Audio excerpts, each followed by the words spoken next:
5, 4, 3, 2, 1. All system ready.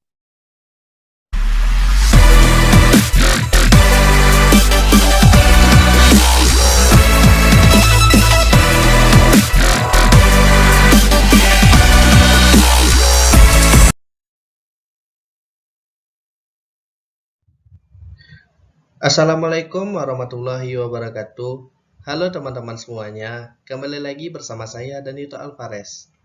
Pada video kali ini, saya akan menjelaskan materi tentang sifat-sifat yang ada pada tanah.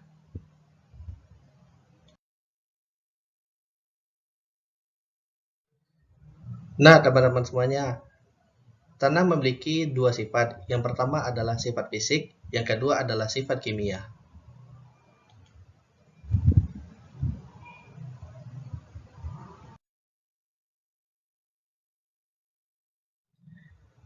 Yang pertama yang akan saya jelaskan adalah sifat fisik pada tanah. Yang pertama adalah bahan induk tanah.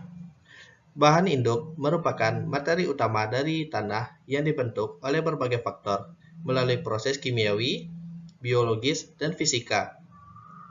Bahan induk tanah secara umum adalah quartz atau CO2, kalsit atau CaCO3, atau feldspar, dan biotit.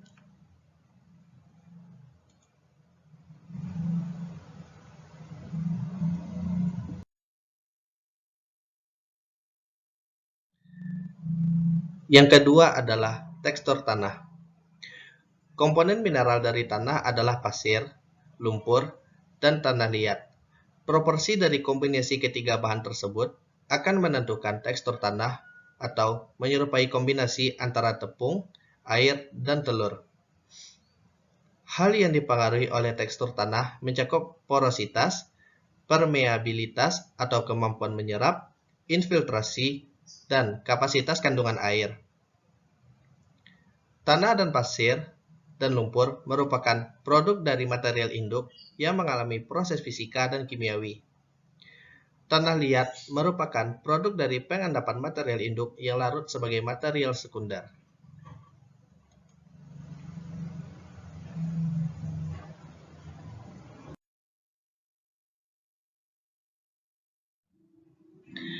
Yang ketiga adalah kepadatan tanah.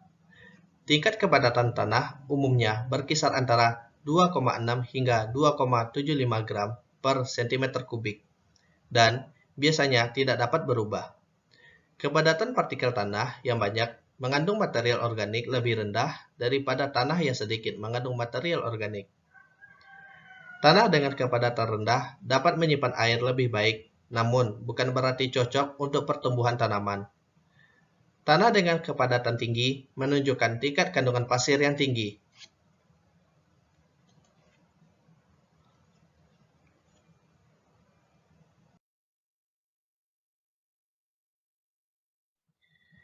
Yang keempat adalah porositas tanah. Porositas mirip seperti kepadatan, hanya saja porositas berarti ruang kosong atau pori-pori di antara tekstur tanah yang tidak terisi dengan mineral atau bahan organik, namun terisi oleh gas atau air. Semakin tinggi kepadatan tanah, maka semakin rendah porositasnya, dan sebaliknya, semakin rendah kepadatan tanah, semakin rendah porositasnya. Idealnya, total porositas dari tanah adalah sekitar 50% dari total volume tanah. Ruang untuk gas dibutuhkan tanah untuk menyediakan oksigen yang berguna untuk organisme dalam menguraikan material organik, humus, dan akar tanaman. Porositas juga mendukung pergerakan serta penyimpanan air serta nutrisi.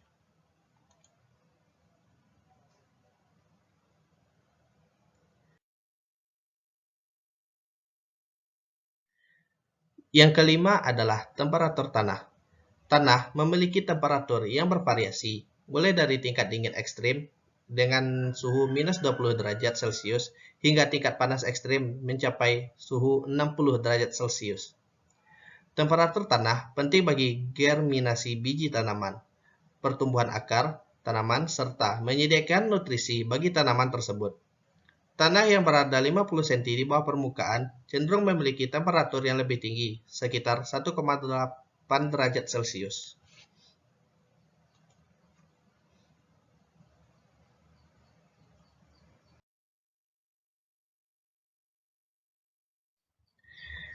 Selanjutnya yang keenam adalah warna tanah. Warna tanah seringkali menjadi faktor paling dasar bagi kita untuk membedakan jenis-jenis tanah. Umumnya, warna tanah ditentukan oleh kandungan material organik, kondisi drainase, mineralogi tanah, dan tingkat oksidasi. Pengembangan dan distribusi warna tanah berasal dari proses kimiawi dan tingkat pelepukan material organik. Ketika mineral primer dalam bahan induk lapuk, elemen tanah akan dikombinasikan pada senyawa dan warna yang baru. Mineral besi merupakan mineral sekunder yang akan menghasilkan warna kuning atau kemerahan pada tanah. Material organik akan menghasilkan warna hitam, kecoklatan atau coklat atau warna subur. Mangan, sulfur, dan nitrogen akan menghasilkan warna hitam.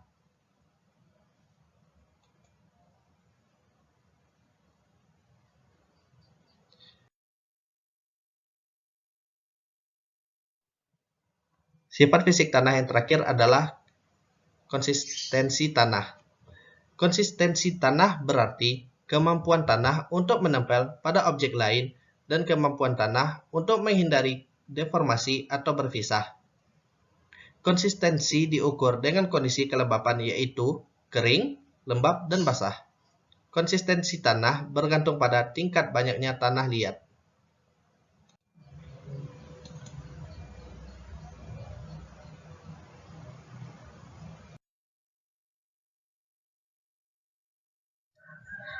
Selanjutnya, saya akan membahas sifat kimia pada tanah. Yang pertama adalah derajat kemasaman tanah atau pH. Derajat kemasaman atau pH merupakan karakteristik kimia dasar yang penting untuk diketahui karena dapat mempengaruhi karakteristik kimia tanah lainnya. Pada umumnya, reaksi tanah gambut menunjukkan sifat kemasaman atau alkalinitas tanah yang dinyatakan dengan nilai pH. Makin tinggi kadar ion H+ di dalam tanah, semakin masam tanah tersebut. Di dalam tanah, selain H+ dan ion-ion lain, ditemukan pula ion OH negatif, yang jumlahnya sebanding dengan banyaknya H+. Pada tanah alkalis, kandungan OH- lebih banyak daripada H+. Bila kandungan H+ sama dengan OH-, maka tanah bereaksi netral, yaitu mempunyai pH 7.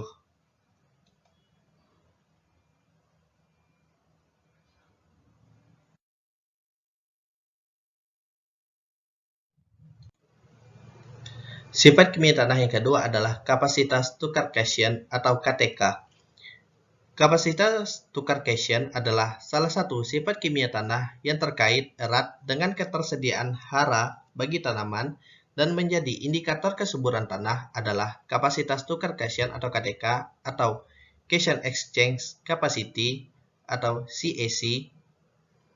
KTK merupakan jumlah total cation yang dapat dipertukarkan atau cation exchangeable pada permukaan koloid yang bermuatan negatif. Satuan hasil pengukuran KTK adalah miliequivalent cation dalam 100 gram tanah atau mecation per 100 gram tanah. Besarnya KTK tanah tergantung pada tekstur tanah, tipe mineral liat tanah, dan kandungan bahan organik. Semakin tinggi kadar liat atau tekstur semakin halus, maka KTK tanah akan semakin besar. Demikian pula pada kandungan bahan organik tanah. Semakin tinggi bahan organik tanah, maka KTK tanah akan semakin tinggi.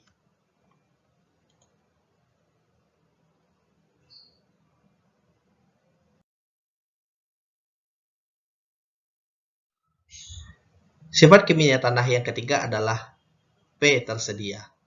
Winarso tahun 2005 menyatakan unsur hara P merupakan salah satu unsur hara makro bagi tanaman, karena hara P dibutuhkan dalam jumlah besar oleh tanaman setelah hara N.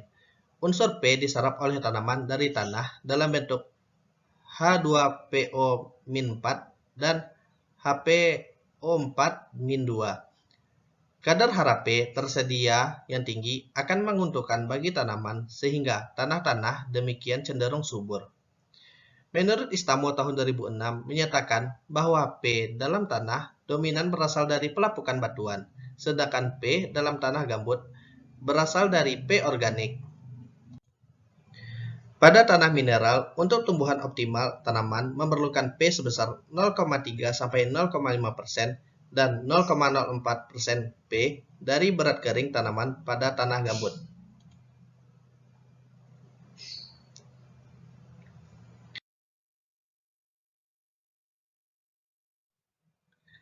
Sifat kimia tanah yang keempat adalah K tersedia. Menurut Hanafiah tahun 2005 menyatakan bahwa kalium merupakan unsur hara ketiga setelah nitrogen dan fosfor yang diserap oleh tanaman dalam bentuk ion K+. Muatan positif dari kalium akan membantu menetralisir muatan listrik yang disebabkan oleh muatan negatif, nitrat, fosfat, atau unsur lainnya.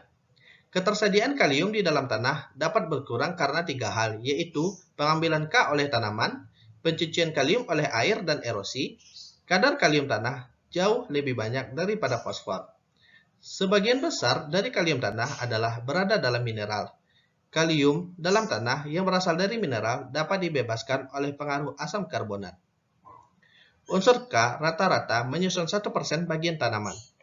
Unsur kalium berbeda peran dibandingkan unsur N, S, dan P, karena sedikit berfungsi sebagai penyusun komponen tanaman seperti protoplasma, lemak, dan selulosa, tetapi berfungsi dalam pengaturan mekanisme atau bersifat katalik dan katalisator, seperti fotosintesis, translokasi karbohidrat, dan sintesis protein, dan lain-lain.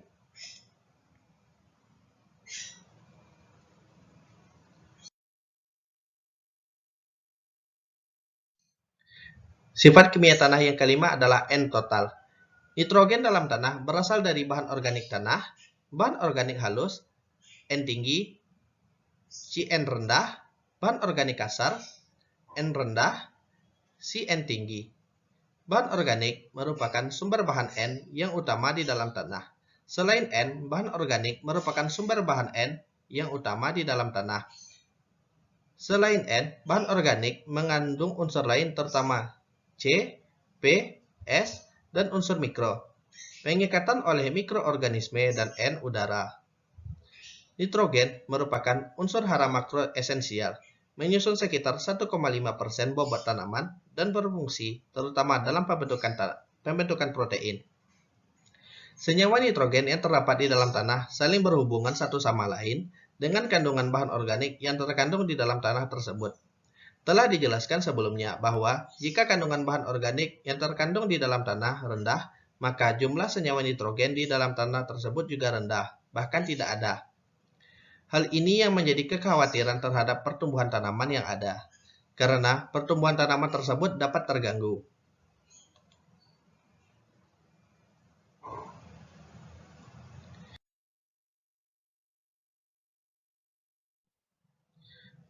Sifat kimia tanah yang terakhir adalah C-organik. C-organik merupakan indikator dalam penentuan kualitas bahan organik yang sangat berkaitan dengan laju dekomposisi. Hal ini terjadi karena kualitas substrat yang terurai lebih rendah, sehingga laju respirasi juga rendah. C-organik tanah menunjukkan kadar bahan organik yang terkandung di dalam tanah. Tanah-tanah gambut biasanya mempunyai tingkat kadar C-organik yang lebih tinggi dibandingkan tanah mineral. Tanah yang baik merupakan tanah yang mengandung hara. Unsur yang mengandung hara, unsur yang terpenting dalam tanah, agar dapat mendukung kesuburan tanah. Salah satunya adalah kandungan C-organik, di mana kandungan C-organik merupakan unsur yang dapat menentukan tingkat kesuburan tanah. Bahan organik tanah adalah semua jenis senyawa organik yang terdapat di dalam tanah, termasuk serasan, fraksi bahan organik ringan, biomasa mikroorganisme, bahan organik terlarut di dalam air, dan bahan organik yang stabil atau humus.